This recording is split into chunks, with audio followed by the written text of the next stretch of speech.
شروع کرتی ہوں اللہ کے نام سے جو رحمان اور رحیم ہے۔ اللہ نے سن لی اس عورت کی بات جو ہے نبی آپ سے جھگڑ رہی ہے اپنے شوہر کے بارے میں، اور وہ اللہ سے بھی فریاد کر رہی ہے، اور اللہ سن رہا ہے آپ دونوں کے مابین ہونے والی گفتگو۔ یقیناً اللہ سب کچھ سننے والا، سب کچھ دیکھنے والا ہے۔ مسلمانوں، تم میں سے جو لوگ اپنی بیویوں کو مائیں کہہ بیٹھتے ہیں وہ ان کی مائیں نہیں بن جاتی ہیں، ان کی مائیں تو وہی ہیں جنہوں نے ان کو جنم دیا۔ البتہ یہ لوگ ایک انتہائی ناپسندیدہ اور جھوٹی بات کہتے ہیں۔ یقیناً اللہ بہت معاف فرمانے والا، بہت بخشنے والا ہے۔ جو لوگ اپنی بیویوں سے زہار کر بیٹھے یعنی ان کو مائیں کہہ دیں، پھر وہ اپنی بات سے واپس پلٹنا چاہیں تو ایک غلام کا آزاد کرنا ہوگا اس سے پہلے کہ وہ ایک دوسرے کو چھوئیں۔ یہ بات ہے جس کی تمہیں نصیحت کی جا رہی ہے، اور جو کچھ تم کر رہے ہو اللہ اس سے باخبر ہے۔ تو جو کوئی غلام نہ پائے تو وہ 2 مہینوں کے روزے رکھے لگاتار اس سے پہلے کہ وہ دونوں ایک دوسرے کو چھوئیں۔ تو جو کوئی یہ بھی نہ کر سکتا ہو تو وہ 60 مسکینوں کو کھانا کھلائے۔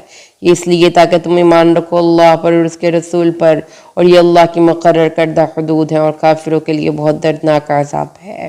یقیناً وہ لوگ جو تل گئے ہیں مخالفت کرنے پر اللہ اور اس کے رسول کی، اور ہم اتار چکے ہیں روشن آیات، اور کافروں کے لیے بہت ذلت والا عذاب ہے۔ جس دن اللہ ان سب کو اٹھائے گا پھر انہیں جتلا دے گا ان اعمال کے بارے میں جو انہوں نے کیے تھے۔ اللہ نے ان اعمال کو محفوظ کر رکھا ہے جبکہ وہ انہیں بھول چکے ہیں، اور اللہ تو ہر چیز پر خود گواہ ہے۔ کیا تم دیکھتے نہیں کہ اللہ جانتا ہے ان سب کے بارے میں جو کچھ آسمانوں میں ہے اور جو زمین میں ہے؟ نہیں ہوتے کبھی بھی 3 آدمی سرگوشیاں کرتے ہوئے مگر ان کا چوتھا وہ اللہ ہوتا ہے، اور نہیں سرگوشی کر رہے ہوتے کوئی 5 افراد مگر ان کا چھٹا وہ اللہ ہوتا ہے، اور نہیں ہوتے وہ اس سے کم یا اس سے زیادہ مگر یہ کہ وہ ان کے ساتھ ہوتا ہے جہاں کہیں بھی وہ ہوں۔ پھر وہ ان کو جتلا دے گا قیامت کے دن جو کچھ بھی انہوں نے عمل کیا تھا۔ یقیناً اللہ ہر چیز کا علم رکھنے والا ہے۔ کہ تم نے دیکھا نہیں ان لوگوں کو جنہیں منع کیا گیا تھا سرگوشیوں سے، پھر وہ پھر کر رہے تھے اسی شے کو جس سے انہیں منع کیا گیا تھا، اور وہ سرگوشیاں کرتے ہیں گناہ زیادتی اور رسول کی نافرمانی کے متعلق، اور جب وہ آپ کے پاس آتے ہیں تو آپ کو اس کلمہ سے دعا دیتے ہیں جس سے اللہ نے آپ کو دعا نہیں دی، اور اپنے دل میں کہتے ہیں کہ اللہ ہمیں عذاب کیوں نہیں دیتا ہمارے اس طرح کہنے پر۔ ان کے لیے تو اب جہنم ہی کافی ہے، یہ اس میں داخل ہوں گے پس وہ بہت برا ٹھکانہ ہے۔ اے اہل ایمان، اگر تمہیں کوئی سرگوشی کرنی ہو تو گناہ زیادتی اور رسول کی نافرمانی کی باتوں سے متعلق ہرگز سرگوشی نہ کرو۔ ہاں، تم نیکی اور تقوی کے بارے میں سرگوشی کر سکتے ہو، اور اللہ سے ڈرتے رہو جس کی طرف تمہیں جمع کیا جائے گا۔ یہ سرگوشیاں تو شیطان کی طرف سے ہیں تاکہ وہ اہل ایمان کو رنجیدہ کرے، حالانکہ یہ شیطان انہیں کچھ بھی ضرر پہنچانے پر قادر نہیں مگر اللہ کے اذن سے، اور اہل ایمان کو صرف اللہ پر بھروسہ کرنا چاہیے۔ اے مسلمانوں، جب تمہیں کہا جائے کہ مجالس میں کھل کر بیٹھو تو کھل جایا کرو، اللہ تمہارے لیے کشادگی پیدا کرے گا، اور جب کہا جائے کہ اٹھ جایا کرو تو اٹھ جایا کرو۔ اللہ بلند فرما دے گا ان لوگوں کے درجات جو تم میں سے واقعی ایمان والے ہیں اور جن کو حقیقی علم عطا ہوا ہے، اور تم جو کچھ کر رہے ہو اللہ اس سے باخبر ہے۔ اے اہل ایمان، جب تم رسول سے تخلیہ میں کوئی بات کرنا چاہو، تنہائی میں کوئی بات کرنا چاہو تو اپنی اس بات چیت سے پہلے کچھ صدقہ دے دیا کرو، یہ تمہارے لیے بہتر بھی ہے اور زیادہ پاکیزہ بھی۔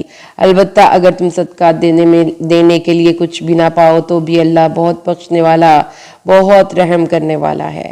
کیا تم ڈر گئے اس سے کہ رسول کے ساتھ اپنی تنہائی کی باتوں سے پہلے صدقہ پیش کرو؟ پھر جب تم نے یہ نہ کیا اور اللہ نے بھی تم سے نظر کرم کر دی تو بس نماز قائم کرو، زکوٰۃ ادا کرتے رہو، اور اللہ اور اس کے رسول کی اطاعت کرتے رہو، اللہ باخبر ہے اس سے جو تم کر رہے ہو۔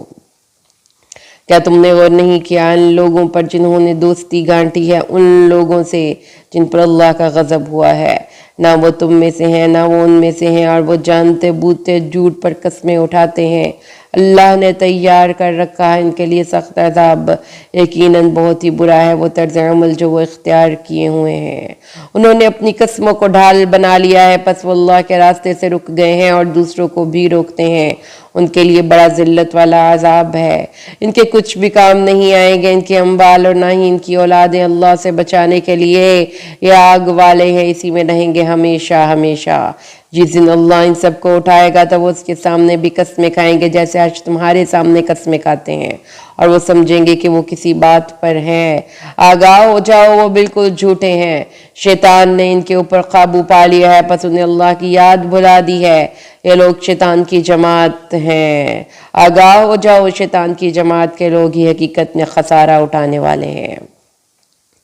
یقیناً جو لوگ اللہ اور اس کے رسول کی مخالفت پر تلے بیٹھے ہیں وہی ذلیل ترین لوگوں میں سے ہوں گے۔ اللہ نے لکھ دیا ہے کہ یقیناً میں غالب رہوں گا اور میرے رسول، بے شک اللہ زبردست ہے، زوراور ہے۔ تم نہیں پاؤ گے ان لوگوں کو جو حقیقتاً ایمان رکھتے ہیں اللہ پر اور یوم آخرت پر کہ وہ محبت کرتے ہوں ان سے جو مخالفت کر رہے ہیں اللہ اور اس کے رسول کی، خواہ وہ ان کے باپ ہوں یا ان کے بیٹے ہوں یا ان کے بھائی ہوں یا ان کے رشتہ دار ہوں۔ یہ وہ لوگ ہیں جن کے دلوں میں اللہ نے ایمان لکھ دیا ہے، وہ اس سے داخل کرے گا انہیں باغات میں جن کے دامن میں ندیاں بہتی ہوں گی، جس میں ہمیشہ ہمیشہ رہیں گے۔ اللہ ان سے راضی ہو گیا اور وہ اس سے راضی ہو گئے۔ یہ لوگ ہیں اللہ کی جماعت، آگاہ ہو جاؤ، یقیناً اللہ کی جماعت کے لوگ ہی فلاح پانے والے ہیں۔